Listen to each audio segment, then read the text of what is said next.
Coming to you live from my apartment, it's Rob Has a Podcast. And now, here's a guy who has never once, ever been accused of being a secret nerd. I am Rob Cesternino. Hello, everybody, and welcome back to our Big Brother 18 coverage here on our regularly scheduled time and place on Wednesday night, after a kind of a weird episode of Big Brother 18 in my estimation, in that we focused a lot on the Spy Girls and what their opinion is on everything in the house, where, in my knowledge, they are not the position of power in the house, but we will talk about all that and much more with our great live feed correspondent. Here is Taryn Armstrong on a Wednesday. Yeah, I'm so thankful to be on the Wednesday podcast. I'm thankful to everyone, including Frank, for everything that he's done for me. I just feel so blessed. Thank you for that, actually. Yeah, thank you for that, actually. Oh, it even sounds creepy. Oh. Yeah. All right. Taryn, very nice to have you back here with us after we had some special coverage last night with Vanessa Rousseau, with Tiffany on the block, and got a lot of good insight from Vanessa. I highly recommend that people go and check that podcast out, especially if you were worried about seeing the veto competition first and didn't listen to that podcast. We did do spoilers right from the start last night. That's not going to be the case tonight. We will wait until after we get through this discussion of the episode. But again, not a million things to discuss from tonight's episode, and probably a lot of stuff to set up before Thursday night's eviction. And we're going to take your questions live, of course. Hashtag RHAP, and then also on our YouTube channel at robhasawebsite.com/YouTube. I mean, Taryn, am I crazy about that with the Spy Girls? I mean, wasn't this a weird episode that it was very Spy Girl centric? It was. It felt like they really latched onto a particular storyline and they kind of ran with it. This whole thing about, and this is kind of their thing where they're justifying the roadkill twist, right? They're saying, oh, here's this situation where Frank is secretly pretending to be working with these girls but also nominating them at the same time, and it's like, will they find out? Won't they find out? Now they have to keep a secret. And despite the fact that it wasn't particularly relevant to what was going on in the house, I did think they told this story pretty well. Okay, good. I was actually very surprised that we didn't get to see much more about Tiffany. I mean, we've had almost no talk of this week's vote and this live eviction, which is only 24 hours from now. Yeah, I imagine that'll be what next episode is all about. Everything that's gone down, discussing the vote, who's going to go home of these three. Mm-hmm.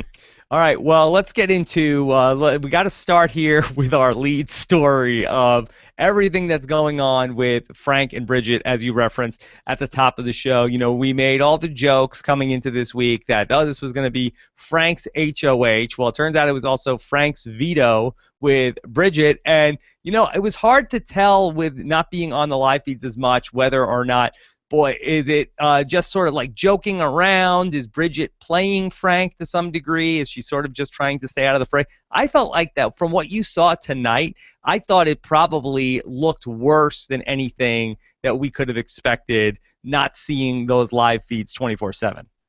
Yeah, and I have been somebody that has been saying, like, let's hold off on judgment for Bridget. Like, let's hold off just now because we don't know what's going to happen in the future.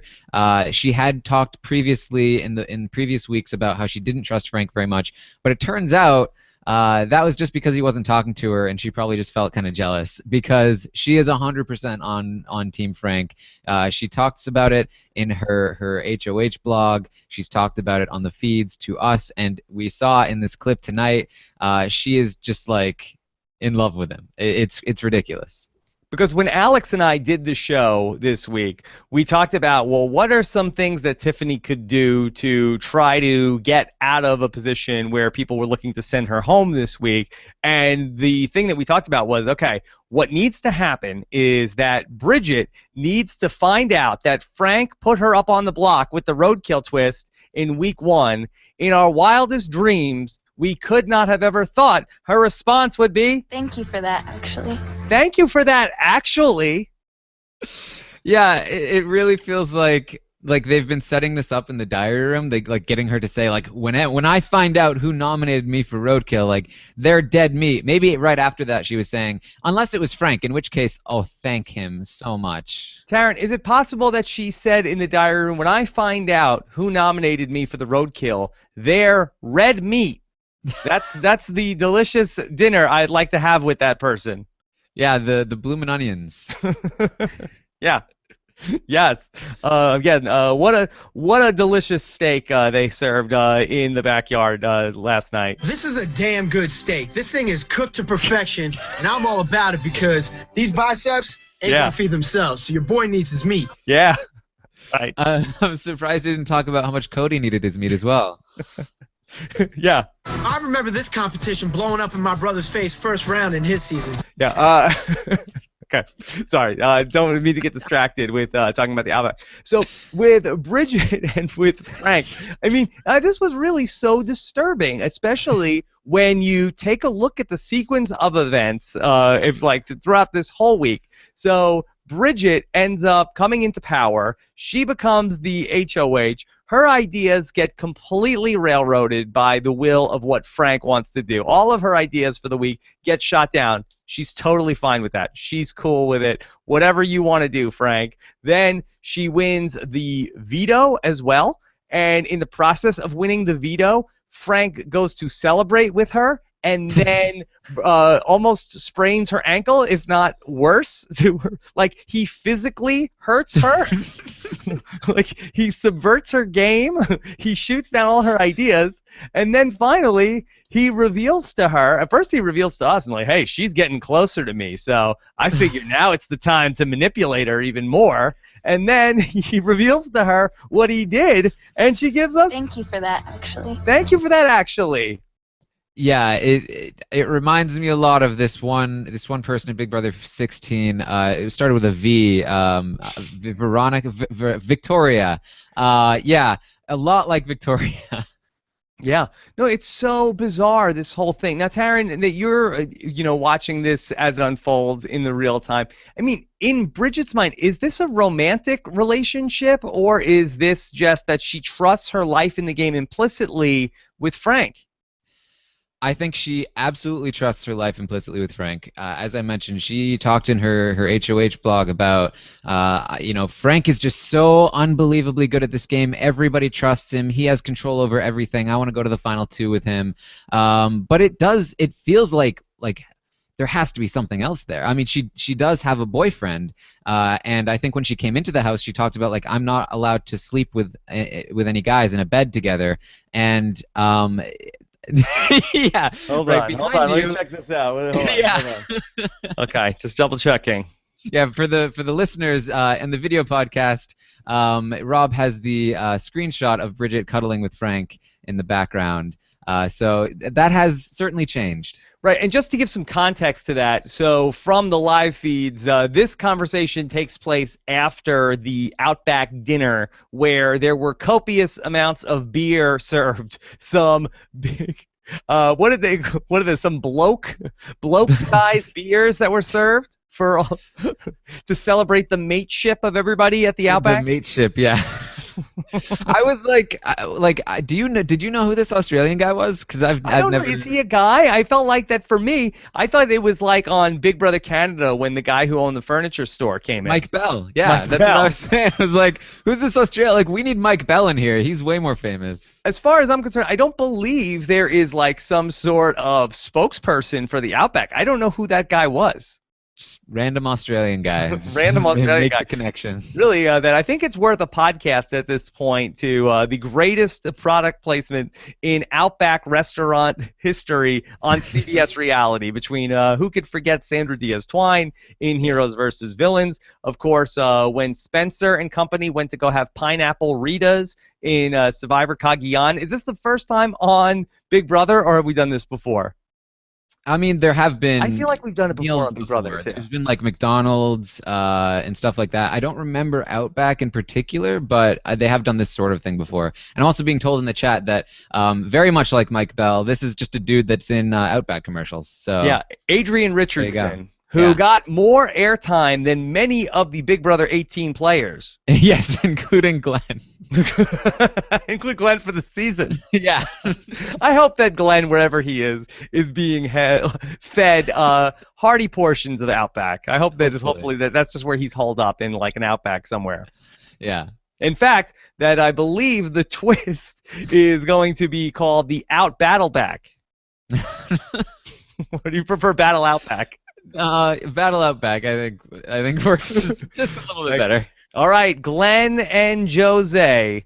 Round one. Okay, in front of you each is a blooming onion. The first person to consume the entire blooming onion will move on to round two. And Paulie would be so good at that competition. Yeah. This is a damn good steak. This thing is cooked to perfection. Hey, look, those biceps are not going to feed themselves, contrary to what you may have heard. A bicep does not feed itself. My biceps feed themselves, but I didn't realize Paulie's they needed the steak. Yeah, that was a damn good steak. So much so that Paul needed to take out the rest of the leftovers. Yes. What did he do? He was just like, can I get like a takeout box for this? Yeah. All right. Well, then, since the story of the night was what's going on with the Spy Girls, let's continue this. And really, we got to see a lot of the James and Natalie relationship. And I think that you called this, Taryn, during the happy hour this week, where you pointed out that James and Natalie were 1 and 2, respectively, on the Joker's update popularity poll. And I really do think that we are going to see more and more of this on the show this summer. Yeah, very much so. This is like I mentioned on the happy hour. This is their showmance. This is their Jeff and Jordan. They are going to push this hard because they are kind of adorable. Especially if you're only watching the show and you're getting this cute kind of edit. I think again, if they get far in the game, this is going to be a staple Big Brother couple. Yes. And so Natalie, who's both fiery and spicy, she was on the phone with James. And again, it's such an absurd thing to be seeing on Big Brother, where we had almost like this phone conversation between two teenagers calling each other like after school. You imagine them sort of like both of them on their twin beds with like textbooks in front of them. Sort of.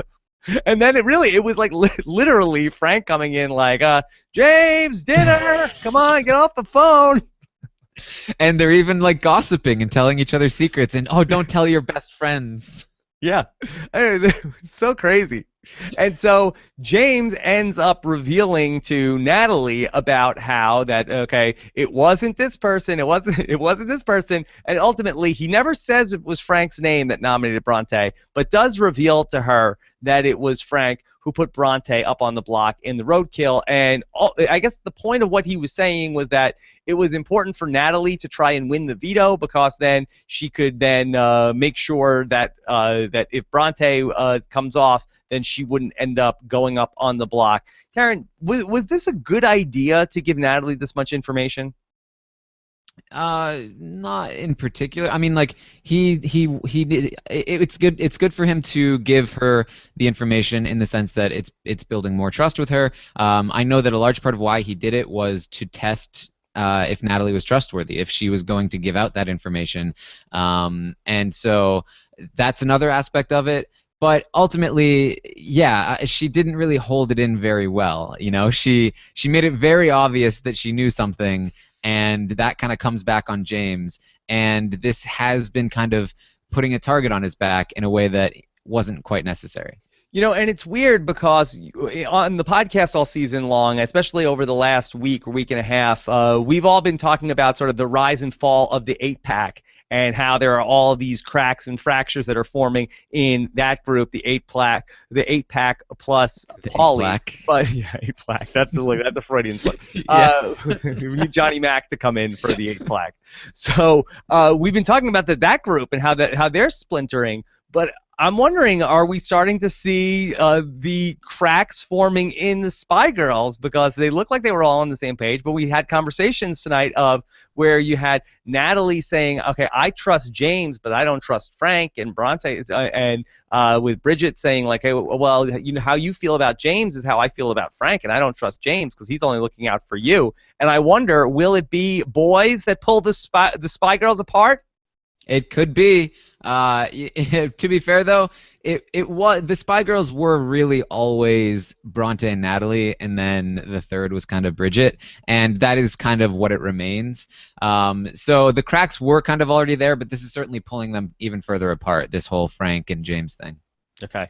Now, for the rest of the people in the house, in terms of what they want to do, you know, we've talked a lot about everything going on with, you know, all the positioning going on, and again, we'll talk about that more on the live feed. Taryn, is this just a case of where, in the time up until the veto ceremony happened, which I guess is what, Sunday or Monday? Yeah. Was this faithful to the amount of politicking that was going on in the House, or was there a lot of stuff that you feel like that we didn't see that might be part of this Thursday night package? Yeah, there wasn't a whole lot going on until post-veto ceremony, so there will be a lot to talk about in the spoiler section, but yeah, there wasn't. This was really a lot of what was going on. It was a lot of a little bit of jockeying and a lot of talking about like, can we trust Frank? Like the Spy Girls kind of figuring some stuff out. There really wasn't a whole lot, so I don't necessarily blame them for sticking to this story. Yeah, and even in terms of Bridget and what she wants to do, it really seems like that she seems pretty clueless in all of it, where we've heard where Frank wants to go after some bigger targets in the House, and we saw that Bridget ends up saying, oh, I picked Davon's team because it was Zakia's birthday, and also, you know, Frank and Davon really haven't been seeing eye to eye, so I wanted to make sure that, you know, she could come to the dinner and that they could sort of like be friends. Like, she's not like on the same page strategically as Frank in any way. Like, that's not what Frank would want to do. Yeah. I mean, it really is like Frank doesn't tell her. I mean, obviously he doesn't tell her everything. You know, he just did tell her about the roadkill stuff, but that was really to cover his own butt here, because a lot of people were planning on telling Bridget as a way to turn her against Frank, and so I mean, he really got out ahead of this one. But yeah, you're absolutely right. Like she's really just trusting in her messiah Frank and doing whatever he wants, and she's not even a part of his planning. So do you feel like that was a particularly savvy move on Frank's part to tell Bridget at this particular point in time? Yeah, I think that, I mean, given how obsessed Bridget seems with Frank, I don't know if it would have worked had somebody else told her first, but definitely a good move to get out ahead of this, because a lot of people were trying to, not that he did it because he realized people are going to do it anytime soon, but it was fortunate timing for him because it was in the works for sure. Okay. I have a bunch of other things with this I want to ask you about, but I'll wait until the live feeds to not spoil anything in particular. I thought it was funny that with the Outback Challenge or the Outback Reward, where everybody was really pumped up to go out there to, we did spend a lot of time. Outback really got their money's worth for whatever they paid. Oh, yeah. For this product placement here. Although I did feel like that maybe the message might not want to be that there are lots of explosions going on in the kitchen when they are sort of like trying out a new recipe. Like maybe like, oh, let's try it. Well, let's see, what's this? Like, oh no. Well, at least they weren't in the bathroom, the explosions. Yes, that's good to know. But then everybody was so excited to go have the Outback. You had Davon talking about, boy, I'm so excited for Outback that I can even go that Frank is there. That she can put up with the abuse from Frank because Outback is so good. Yeah, that's definitely a message. Outback, it can overcome sexual harassment. Yes, that the Outback Steakhouse is so good. I am willing to be treated in a very unprofessional manner to go and enjoy a dinner there. So then, anything else from the episode before we jump into some questions? I do want to point out that I did, again, despite the fact that the story wasn't quite the most intriguing one, I thought the editing was pretty good this episode between, Paulie getting cut off in the diary room and the explosion competition, and the whole phone call scene was interesting, and the way that they built up Bronte's like secret reveal. Yeah, that was funny. Yeah, just to fall flat. Just I'm a secret nerd. I thought that was all great. Yeah, but it was funny, that secret nerd conversation where they treated it in the edit like how we reacted at home, but in the room it like went over really well. Where usually we end up seeing where we get like a diary room of like, okay, well, I want to just tell you guys, I'm a secret mathematician and I'm going to work for the NSA and solve terror crimes with prime numbers, and we get like somebody in the diary room like, what is this girl talking about? Like, you're gonna do what? This isn't any Calafiore charm. Yeah, my brother, he said that if you were a nerd, I shouldn't even work with you. So why are you telling me your secret right now? Yeah, but they were like, oh, wow, we have a really smart person in the Spy Girls. Like, this is really cool. Yeah, I kind of brought it up on the in the panel at RHAPCon. This was an emotional moment for them. And then after this happened, Natalie revealed her secret about being an NFL cheerleader or NBA, whatever it is. And like I said, Bridget was like, "Oh yeah, and my boyfriend is a doctor. That's my secret." Oh, Frank's a doctor? Who knew? Yeah, who knew? Who knew indeed? Wow, that's pretty impressive. But sometimes like you guys say stuff about in the live feeds where, oh, somebody said that, and I think that you're joking, where it's like you guys are like sort of like being it's a euphemism or you're exaggerating something, and then it always blows my mind when like I see exactly what you guys said happen and like, oh, that wasn't even like just a figure of speech. They really said that. The jokes write themselves, Rob. Yeah. They make it easy. Yes, so many good jokes from the Big Brother cast members. All right, let's get into some of these questions, and then we'll talk live feeds. Okay, Frickifer says, lots of Spy Girls tonight. Does this alliance hold more of a threat than we initially thought? Karen, do you feel like that the presence of the Spy Girls in the episode speaks to that they are probably more important than we have given them credit for so far? I do. I think that. I mean, I don't think that the editors necessarily are trying to broadcast that, but I do think that they are going to have an increased presence in the game because so many people are gunning for each other outside of the Spy Girls. They are being underestimated to an extreme at this point. There's still some targets on them, but they're very much down the road kind of targets. Like first we need to get out Frank, then Bridget can go after. But really, are they gonna go after Bridget after Frank leaves? She's gonna be so alone and useless. I doubt they'll go through with it. And then Frank's side is talking about targeting people who aren't Spy Girls. Like nobody's going after them anymore, and I see them lasting at least until the battle back, and then if the twist ends, they're no longer in this disadvantaged position with the roadkill stuff, and anything could happen. Yeah, it's kind of fun that you have basically these three people that are all like literal pawns in this game, that they're each, sort of like being moved by a couple different people where, James is sort of pointing Natalie which way to go, and obviously Frank and Bridget, and then I guess to a lesser degree, Bronte doesn't have as much of a, people pointing her in the right direction, Paul potentially. But it's interesting that it seems like that maybe this group could be working together in some capacity for a while, and it's sort of fun to get this perspective of the people who are not really calling the shots in the house, but are sort of just like along for the ride at this point, but maybe might have a bigger role to play down the road. Like it doesn't seem like that they're going to be the next target here. Yeah, they formed this bond together, and that is an underrated thing in this game, and they're just biding their time until that bond becomes more and more powerful. And if people sleep on it, then they're gonna regret it. Okay. Yeah, there's an episode of Star Trek The Next Generation like this where they tell the story from the perspective of a bunch of ensigns So that's my secret nerd confession of the night. You're a secret nerd? Oh my god, I'm so excited. We have someone smart on the podcast. Oh my gosh. Yeah. All right. Dawn S says, it seems like the only one who really benefits from Tiffany leaving is Frank. If the House is against him, then why are they hesitant to flip the vote and get rid of Paul? Yeah. This is a very good question.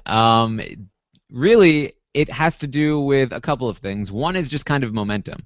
There was a lot of bad talk about Tiffany last week because of her behavior in the House. She was a little emotional, and the thing that amplifies that is her connection to Vanessa. And so those things combined have just kind of pushed this momentum forward this week, where it was just like, well, if Tiffany's on the block, then we might as well just get rid of her. But that said, it doesn't really benefit many people for Tiffany to leave. It benefits the Spy Girls, it benefits Frank, and almost nobody else, at least in the beginning of the week. Once they've started moving forward with that plan to get Tiffany out, it starts to become a thing where they can't really change their minds, because then Tiffany's already going to know that they were trying to push her out. So, okay. Yeah.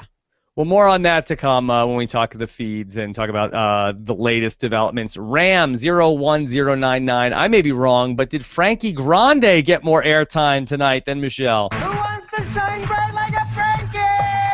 Paul was shining bright like a Frankie. Michelle, you did see her. You did not hear from her. She was at the Outback dinner. And she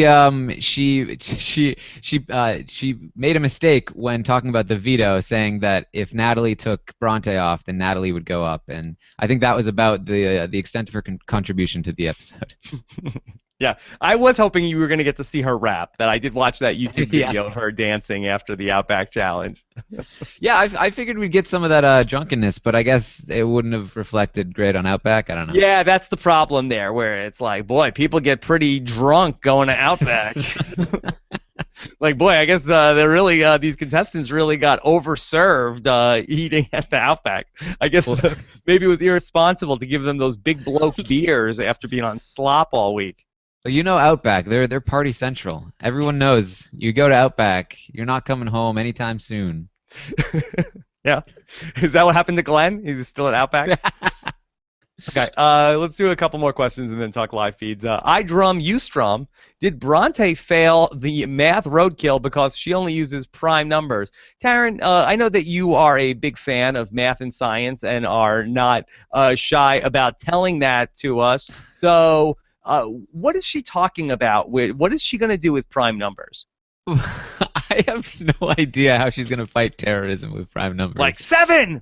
I mean, she wants to work for the NSA, so like maybe prime numbers can help like hack into people's phones or something. Like I don't know, but yeah, it was very strange when she talked about like I trust in my numbers and that's why I'm gonna win this power veto. Like, do numbers factor into everything she does? Because clearly they didn't work for her in this one. Yeah. Okay. Well, look for Bronte to maybe be featured in Mr. Robot Season 2. Yeah, there you go. Mrs. Robot. Okay. Sally Berger says, did Natalie make a good decision by not telling the girls about Frank being the roadkill winner?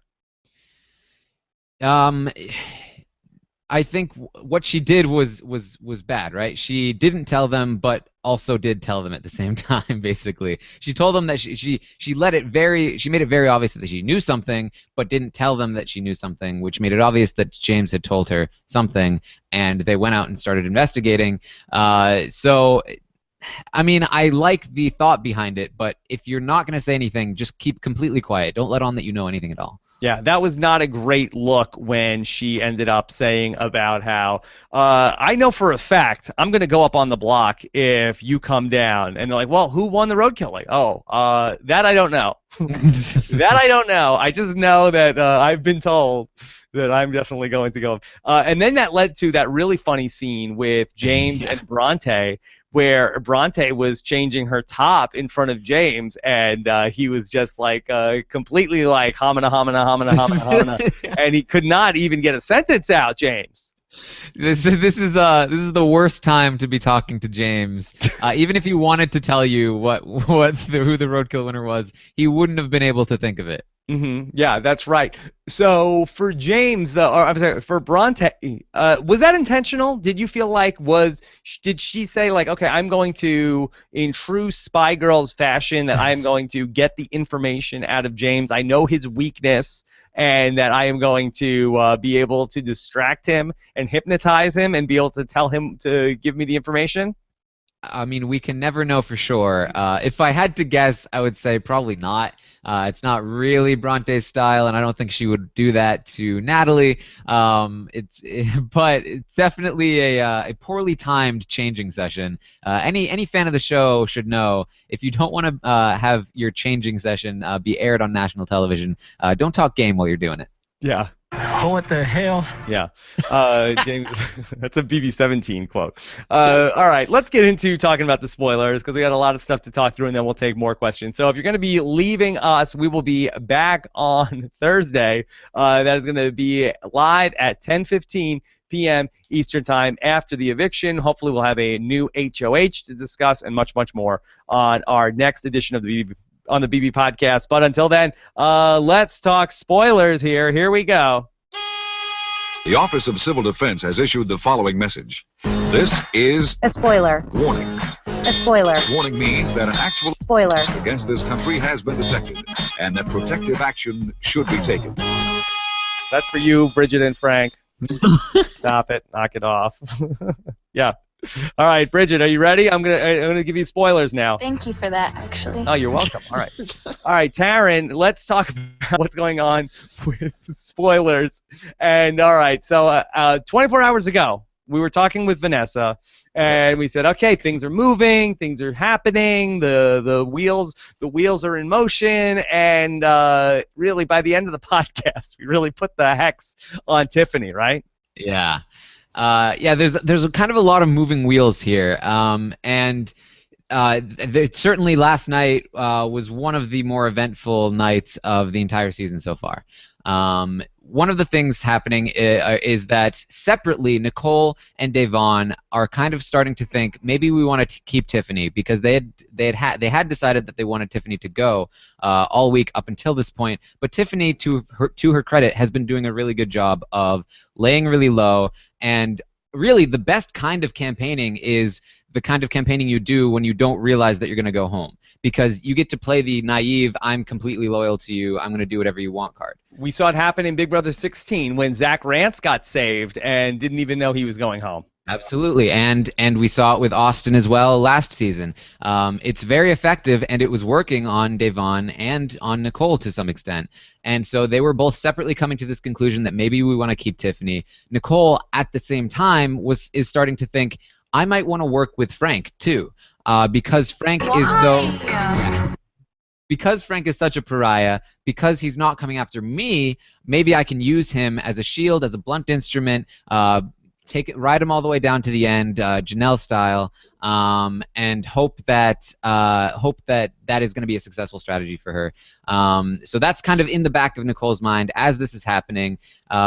Day gets together with Michelle. They both start to say, we want to keep Tiffany. Then they get Zakiya, they get James. They're both now on board. And now they talk to Nicole, and Nicole is on board as well. She's like, oh, I can't believe you thought of this too. Like, we're both thinking about keeping Tiffany. And at this point, they have the votes.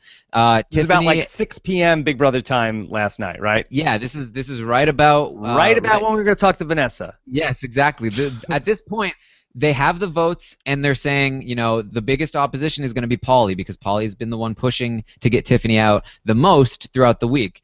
But they're saying it doesn't matter what the boys say, we're sticking with this decision. So at this point, it looks like the votes have flipped. Tiffany is safe.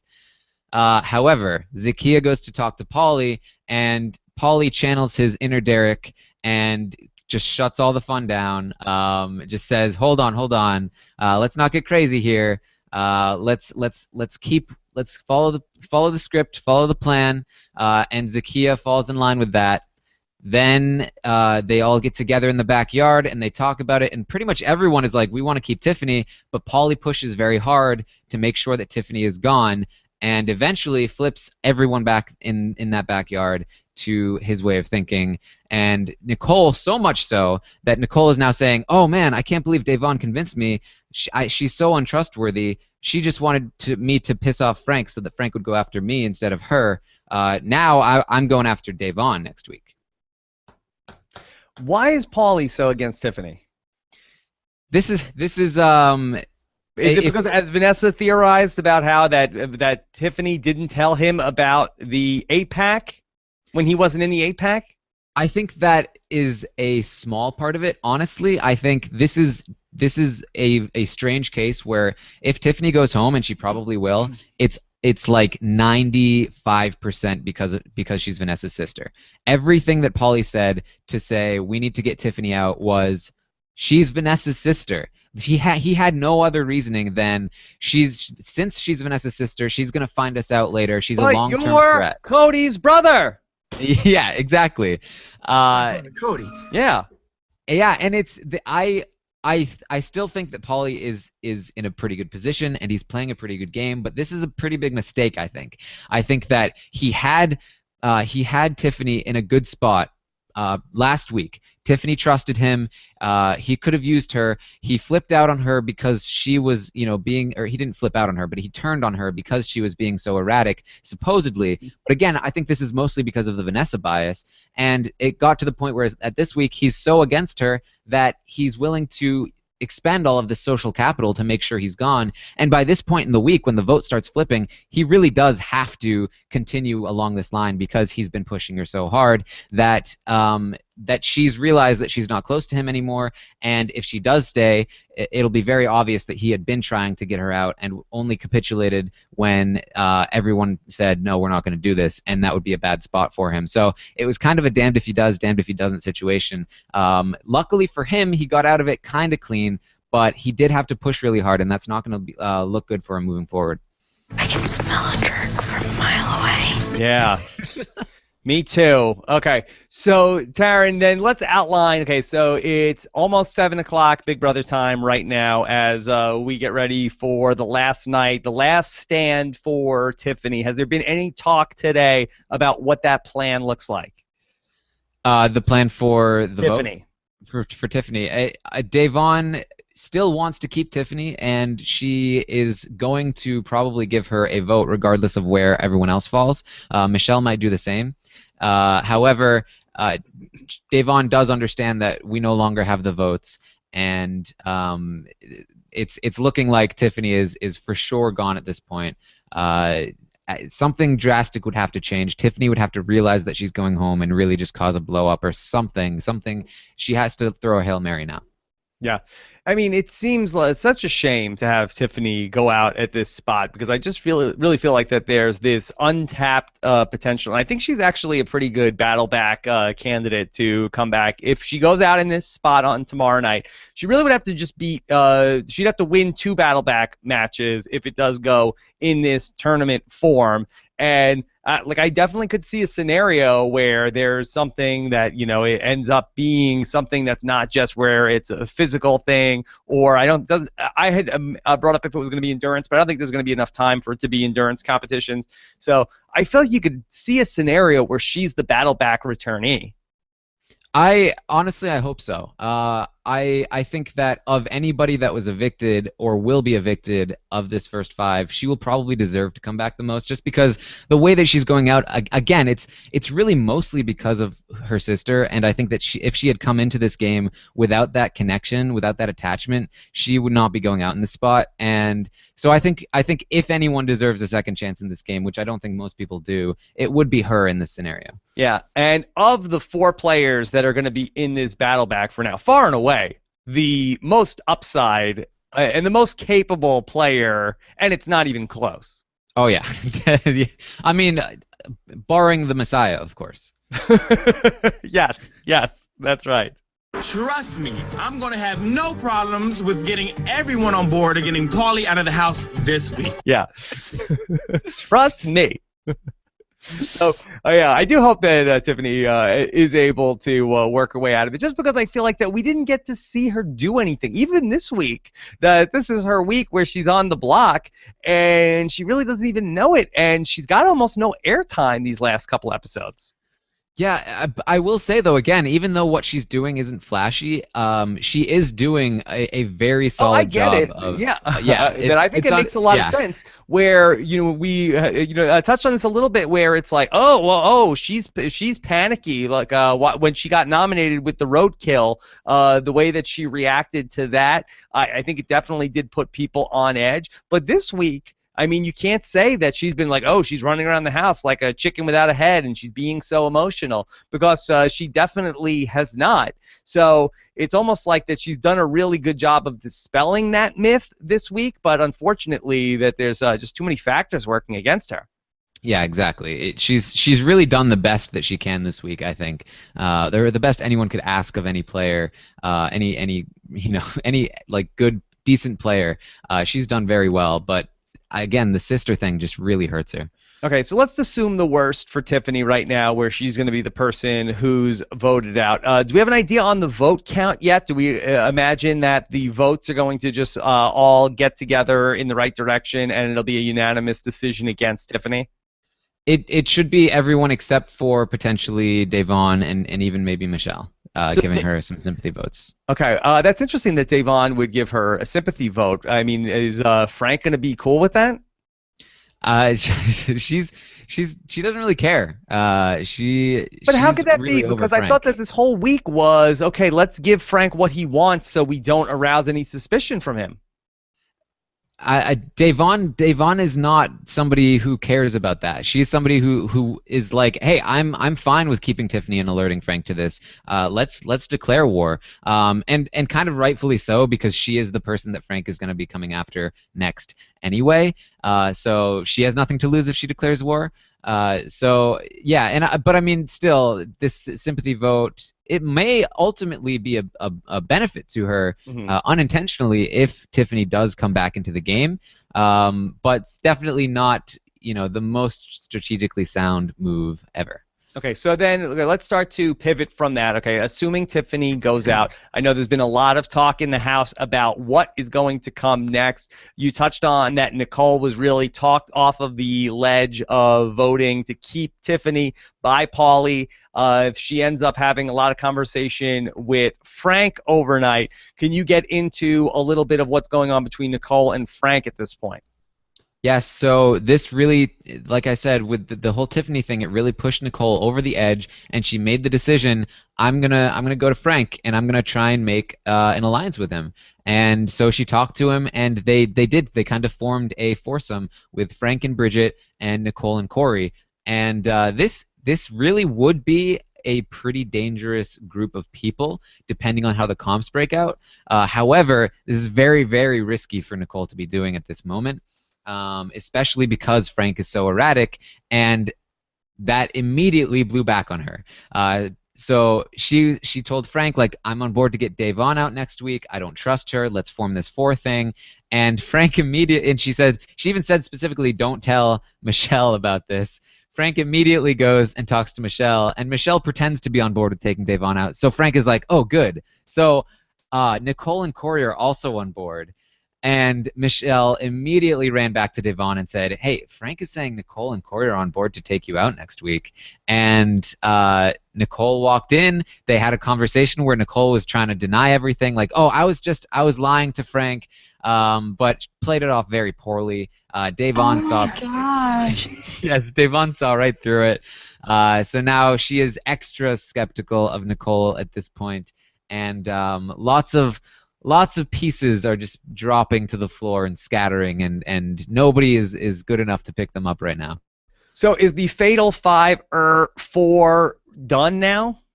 It probably is. Nicole. And how does that split?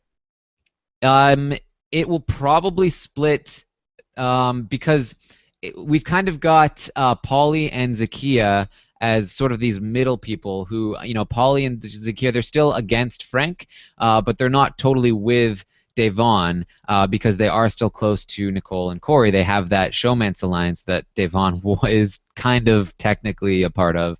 So I'm that's worried kind about of Devon here because yeah. I feels like that other than Michelle, who does she have? That's the thing, and that's why it's so vital for her to keep Tiffany, because she really has lost everyone else. With having Michelle, they say that then her connection to the Spy Girls, who is like the only other faction in the house that we're not talking about, is that you have the whole Michelle and Bridget thing. So that's not going to be a coalition that she's going to be able to put together. Well, Michelle, she has mended fences with Bridget. Thank you for that, actually. Yeah. They've gotten a bit closer. Michelle has kind of forgiven Bridget for those comments. She's like, oh, they were probably exaggerated. And Michelle, again, to Michelle's credit, she is playing Frank and Bridget and that side pretty well, and then running back to Devon and divulging everything that she gets from them.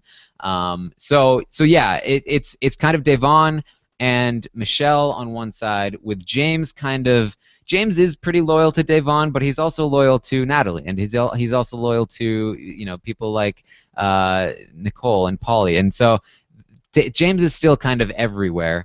And then again we have Polly and Zakiya sort of in the middle, and then we now have Nicole and Corey trying to also ride the middle, but still like give Frank some support. So there's a lot of sides here and a lot of different ways this could break out, and everyone's talking about who should we give HOH to. Yeah, I mean, this is such a pivotal HOH week going into Thursday night. So who's talking about throwing it? So maybe we can sort of figure out who's in play by which groups are throwing the HOH this week.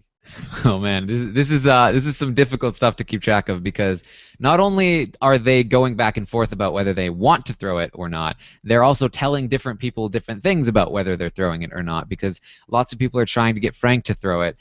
Frank is trying to get other people to throw it. He wants Michelle to win HOH, but Michelle, if she doesn't want to win HOH, because then she can't nominate Frank, so she's probably going to be throwing it. We have people like Paul. Frank has told Paul to throw it, and Paul has told Frank that he's going to throw it, but he's told other people, like, of course I'm not going to throw it. I want to get Frank out. So really, I think most people are going to be gunning for this HOH, except for potentially Michelle, and Paulie may also not be super interested in getting this HOH. Okay. Really interesting week. We think has to be coming up, right?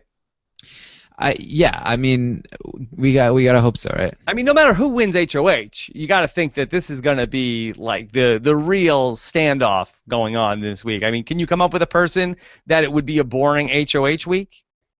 I don't think so. I'm sure there are some possibilities, like if one of the Spy Girls won or something, where they just kind of make their own move and everyone else kind of bands together. Not bands together, but like just kind of says, okay, we'll let them do what they want. But I think for the most part, we're looking at fireworks next week. Yeah, I think that probably maybe the Corey and Paulie, I feel like that they're probably not going to be the person to make the big move. I think that they might want a big move to happen, but I don't think that they want it to happen on their watch. What do you think of that? Definitely. I mean, I think, I think you're totally right there. I don't think Paulie wants to make the move. He wants Frank gone, but I don't think he wants to be the one to do it. Because it could blow up in his face. I remember this competition blowing up in my brother's face first round in his season, so I need to make sure I'm extra focused so that another Califury don't... And certainly Nicole and Corey aren't interested in making the move on Frank.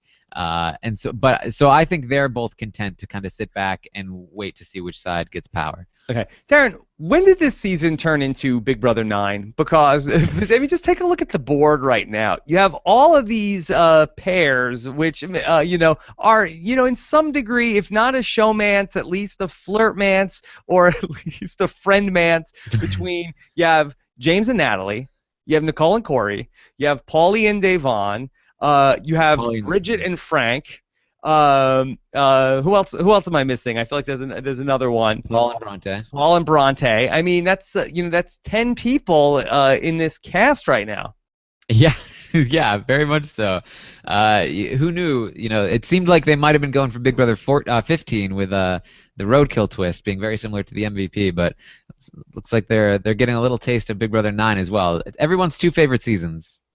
Yeah, hey, you've got all of these partnerships that are going on between these couples, and they weren't all romantic in Big Brother 9.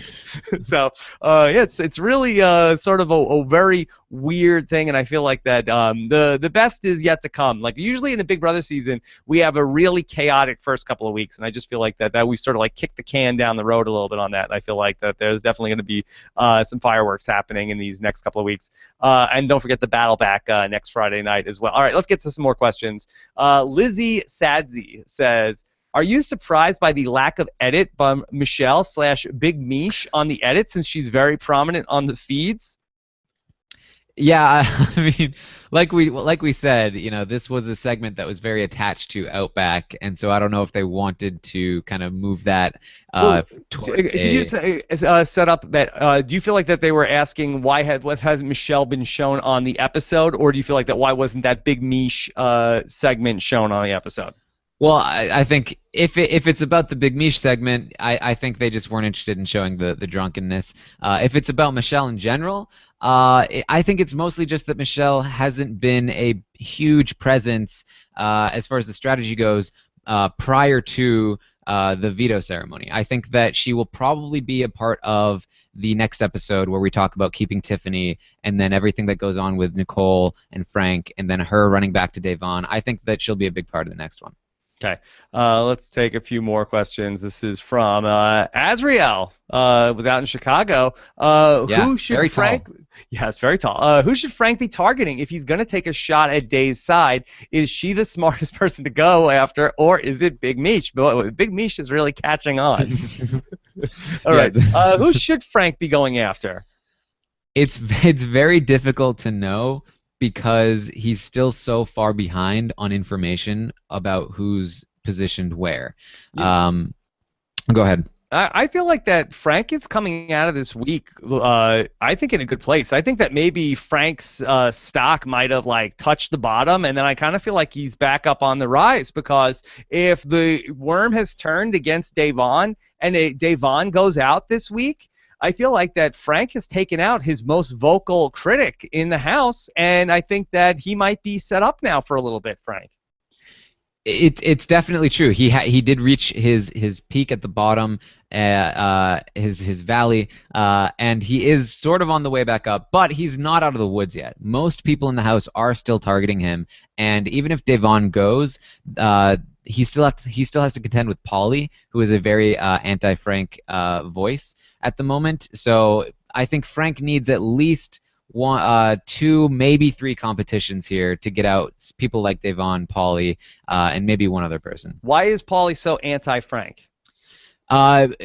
Sort of the same reason he's, well, not the same reason, but similarly to how he's anti-Tiffany, he feels like Frank is a big threat. He knows that Frank has been throwing his name out there, and he sees Frank as one of his biggest competitors to having this kind of Derek level control that he wants. Or Cody level control. Yes. Yeah. Okay. Then E.J. Doherty wants to know, would it make sense for Frank, James, and the Spy Girls to start their own couples alliance? Okay. So Frank and Bridget, James and Natalie, and I guess Bronte and Paul, couples alliance? Yeah, except everyone in that alliance would want Frank gone except for Bridget. It's really complicated, this scenario where, we've had all these different seasons of the show, and a lot of times we have okay, we have two sides that happens, and it's sort of people, you're on that side and you're on that side. But this is such a weird season in terms of just how complicated this all is. Yeah, the information is just all over the place. Different people are at different levels of information, and then there are different relationships that people have, different groupings. It is definitely very complicated, sort of like Big Brother 17 was in the very, very beginning when things were going crazy. Vanessa kind of locked stuff down pretty quickly, but this is just getting more and more unraveled as we go. Yeah. Big Brother 17 sort of settled in where you had the alliance of 6 with Vanessa and Austin and Clelly and the twins. But yeah, this is complicated, and it's not that 8-pack is pretty much dissolved, but very fun. Brent Showerman says, what's up with the wooden spoon that the spy girls are seen holding? Is that some sort of secret spy gadget? Taryn, any thoughts on this? Maybe it's a listening device. Maybe it's how she hacks into the phones and she gets all this juicy info from James. Okay, let's do one or two more. Brittany Trotter says, has Tiffany even tried to actually campaign or have a real conversation with Frank? At this point, what does she have to lose? I think the problem is that she doesn't know that she's going home. She thinks she's a pawn. Yeah, I mean, she is campaigning, and she is asking around, like, do I have something to be worried about? Should I be campaigning? And she is campaigning. She hasn't really gone to Frank to campaign because it's a pretty fruitless endeavor at the moment. The only time she should really be going to Frank is when there's no other options left. And even at this point, there's nothing that Frank can really do because he doesn't control any votes. The Spy Girls aren't going to vote for Tiffany over Paul or Bronte, so there's really no point to going to Frank. Okay, and let's do one last question with Taryn. From Nate Hall, says, assuming that Bronte can survive the next 24 hours without another flip, how well do you think that she can manage for the next few weeks? Has she integrated herself enough to survive? Taryn, we talked about early on this season that you were the conductor of the Bronte train. Choo-choo. That train is back on track? Yeah, it hit Becky, but it managed to survive the impact, and it's still going, and now it's picking up speed again. Bronte surviving this week is very, very good because this is like the most danger she's been in yet, and she's now sort of moving past that hump, and now her Spy Girl Alliance members are becoming bigger targets than her because Bridget is so connected to Frank and Natalie is so connected to James. Bridget is seen as the least threatening one of the group, which is the opposite of how she was seen in the first couple of weeks. So moving forward, she's going to be in a good position, and she is, with Paul, one of these people that is picking up on the game pretty quickly and really starting to figure out what she needs to be doing moving forward. And so I definitely see her as somebody who is very similar to Paul. They're both really, their stock is just continuing to rise and rise. And something that I should mention about Paul, if you remember last week, he voted for Bronte. And he was the only one. And I think a lot of people assumed, like, oh, it was just a sympathy vote. He's pulling the Dan Giesling, where he's going to say, I was just loyal to Victor. But then it turned out that he lied about it. He said, I didn't vote that. He denied the vote. So he was trying to do a hinky vote, and it succeeded. Nobody thinks Paul did it anymore. They have all gone on to other theories.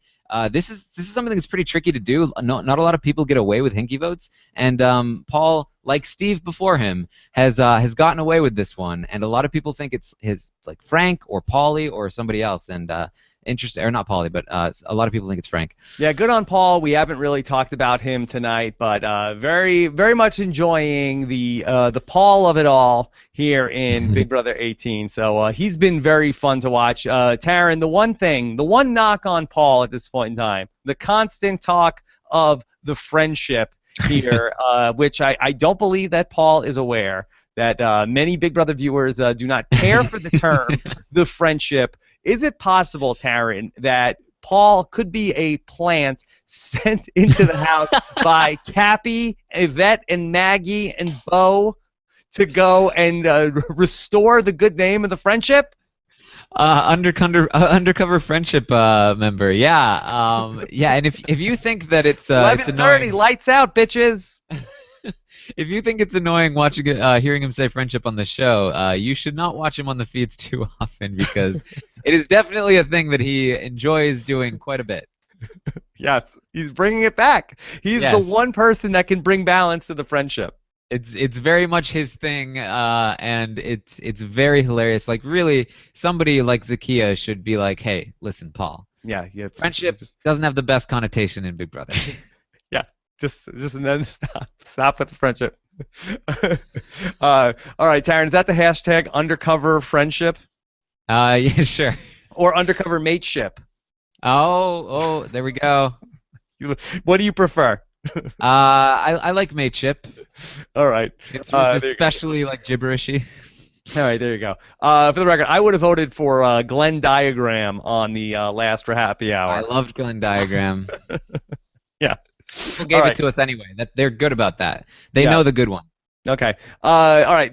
All that being said, great job tonight by Taryn. We're gonna have our next live show coming up on Thursday after the eviction, and a lot to do as we get ready for what should be a jam-packed week in the Big Brother house. Also, very excited tonight if you're a fan of the Mr. Robot, not Mrs. Robot like Bronte, but Taryn, do you watch the Mr. Robot? I do. Yeah, and it's coming. It's going to be back on USA. Look for Josh Wigler and Antonio Mazzaro with the post-show recap coming out, I think, sometime later on tomorrow. Check that out on postshowrecaps.com. And I myself will even be doing some Mr. Robot broadcasting this season over somewhere else outside of the RHAP networks. I'm going to be hosting a Mr. Robot after show for Screen Junkies on Thursday afternoons. And if you have Screen Junkies Plus, you can check that out live, 4 p.m. Eastern, 1 p.m. Pacific on Thursdays as well. And then I'll get back here for our live shows on Thursday night for Big Brother. So very excited to kick off Mr. Robot Season 2. Yeah, you know, Mr. Robot is the person that people tell me I look alike more than anyone else, and I'm actually wearing the hoodie that people tell me I look like Mr. Robot in.